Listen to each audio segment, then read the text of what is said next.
हाय मैत्रिणींनो, नमस्कार.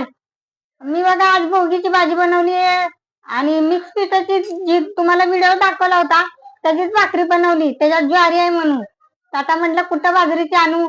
बाजरी, ज्वारी, नाचणी सगळ्या मिक्स पिठाची भाकरी बनवली. देवाला निवेद दाखवलाय. परत सक्रातीची पूजा केली, त्याला नैवेद्य दाखवलाय. तर तुम्ही बघा मी कशी मस्त अशी मिक्स भाजी बनवली आहे आणि तुम्हाला कशी वाटते ते नक्की कमेंट मध्ये मला सांगा. आणि नक्की लाईक करा, फॉलो करा, शेअर करा, सबस्क्राईब करा. थांबा जरा तुम्हाला दाखवते भाजी कशी बनवली ते.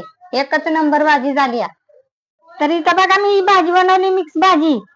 पण याच्यात चाकवताची भाजी मला भेटली नाही. मुंबईच्या ठिकाणी कुठं भेटते वा, म्हणून नाही टाकली. बाकी सगळं भेटलं तेवढं थोडं थोडं करून बनवली भाजी एकटी पुरती. आणि बघा ही मी तुम्हाला दाखवलं होतं का नाही मिक्स पीठ दळण त्याच बनवले. आता ह्याच्यात बाजरी पण आहे, नाचणी पण आहे, ज्वारी पण आहे, सगळंच आहे. म्हणून म्हटलं जाऊ दे आता देवाला सांगते घ्या मानून या टायमाला. आता कुठं म्हणलं बाजरीचं पीठ अजून एकटीसाठी करा म्हणून नाही केलेलं तयार. आणि हे बघा इथं मी संक्रांतीची पूजा पण केली बघा. अशीच पूजा मांडली. असं वाण ठेवले या हळदी कुंकू तीळ बिळ भरून देवा पुढं आणि निवद दावलाय. निवद दावून झालाय रिकामा. तर तुम्हाला कसं वाटतं ते नक्की मला कमेंट मध्ये सांगा बर का. माझी भाजी एकच नंबर झाली आहे बघा.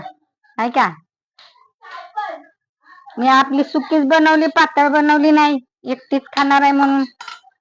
धन्यवाद. नक्की कमेंट करा.